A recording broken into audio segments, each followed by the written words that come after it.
In 1978, a man dived to the bottom of the Red Sea. What he filmed changed everything. Chariot wheels, human bones, horse bones. On the floor of the Gulf of Aqaba, exactly where the Bible says, Pharaoh's army drowned. Egypt has never officially confirmed it, and that is the most interesting part of this story. Exodus chapter 14.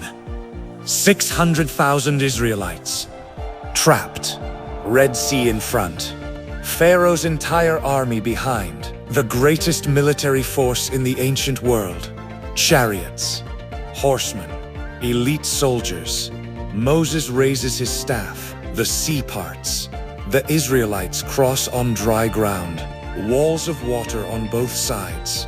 And then, Pharaoh's army charges in. Horses, chariots, soldiers, and the waters come back. Not one of them survived, the text says. Exodus 14:28.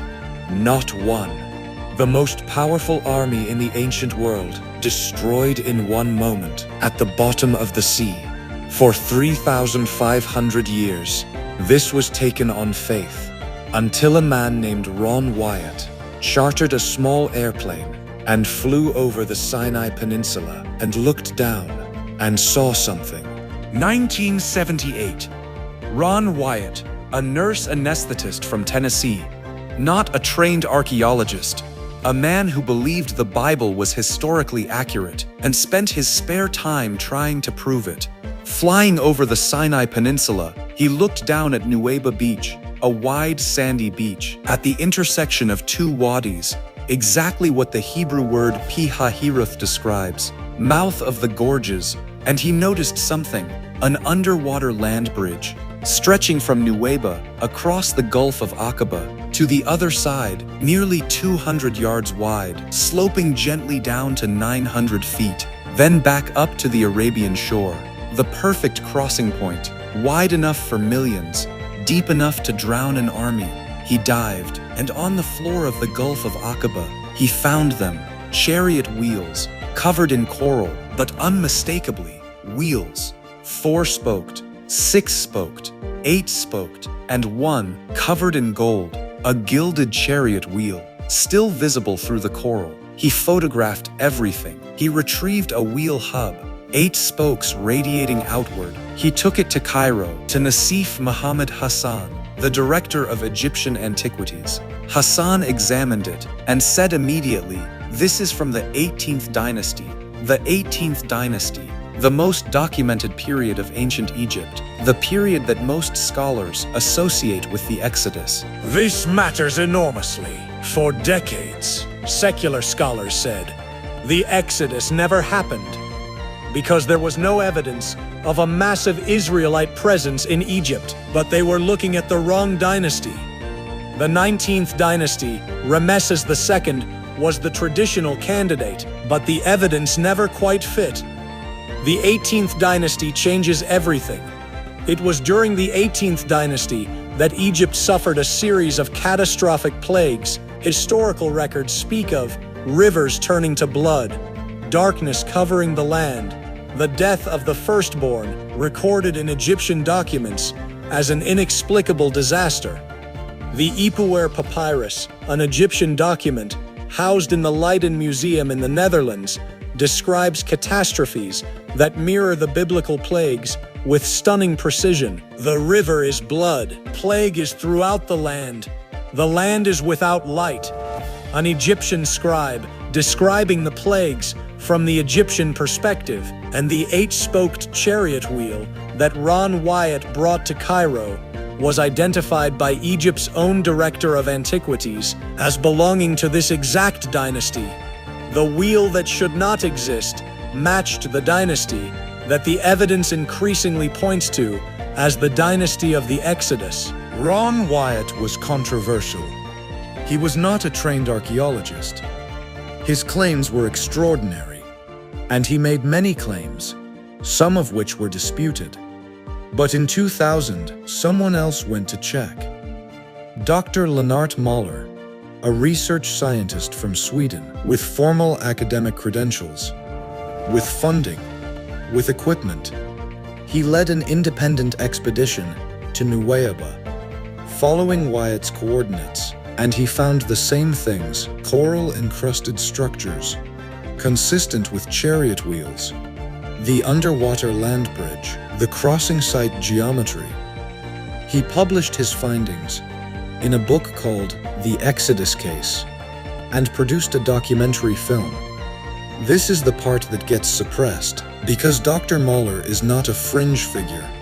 He is a published academic with institutional backing, and his conclusion was, the physical evidence at Nuweiba is consistent with a massive crossing event, and the underwater structures are consistent with ancient Egyptian chariots. Not confirmed, not proven beyond doubt, but consistent. And that word, coming from an independent scientist, is more significant than 3,000 internet articles calling it a hoax. Here is the question nobody asks. If the chariot wheels are fake, why hasn't Egypt proved it? Egypt has the most sophisticated underwater archaeology program in the region. They have recovered artifacts from ancient Alexandria, from sunken ships, from underwater cities. The Gulf of Aqaba is Egyptian territorial water. They control access, they control research permits, they control what gets published.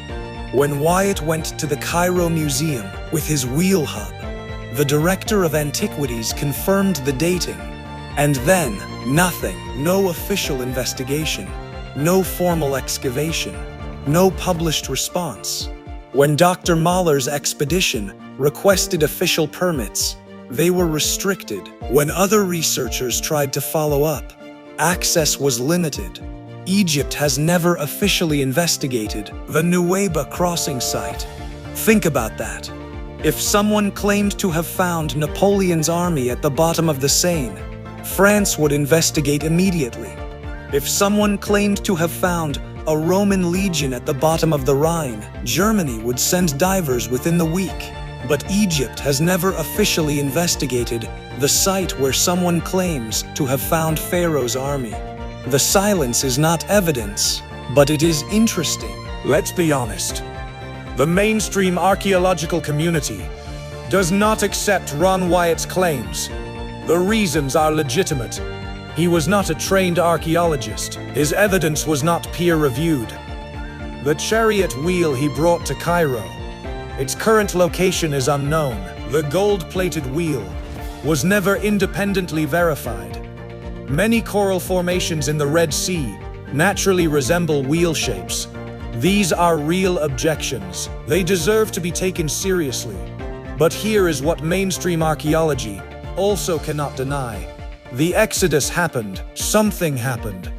The Ipuwer Papyrus describes the plagues.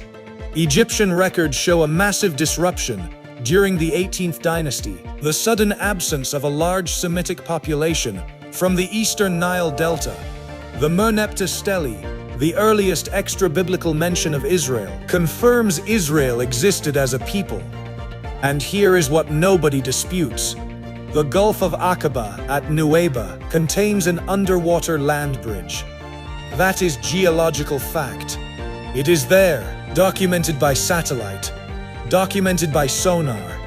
The question is only, what else is down there? And the only way to answer that question is an official, independent, fully funded, underwater archaeological excavation, which has never been done. In late 2024, a team of modern salvage divers returned to the Gulf of Aqaba with sonar imaging systems, deep-sea drones, submersible scanners. Their mission to finally document what is on the floor of the Red Sea at Nuweiba. The footage they captured reignited the debate.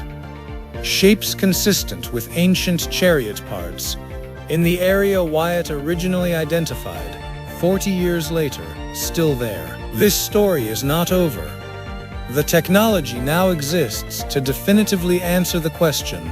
All that is needed is the political will and the official permission, both of which have been consistently denied. Here is what I want you to take from this. The Bible describes an event so dramatic, so total, so impossible, that the rational mind resists it. 600,000 people walking through the sea on dry ground, with walls of water on both sides. It is easier to say it didn't happen than to wrestle with what it means if it did. But the evidence keeps accumulating. The Ipuwer Papyrus, the 18th dynasty dating, the underwater land bridge, the coral-encrusted wheel shapes, the official silence of Egypt, none of this proves the Exodus. Nothing will ever prove the Exodus to the satisfaction of everyone. But this is true. The God who parted the Red Sea is the same God who raised Jesus from the dead, and the same God who makes promises. He has never broken the walls of water that stood up for a nation of slaves, are the same power available to anyone who finds themselves trapped, Red Sea in front, army behind, and no way out, except the one nobody expected.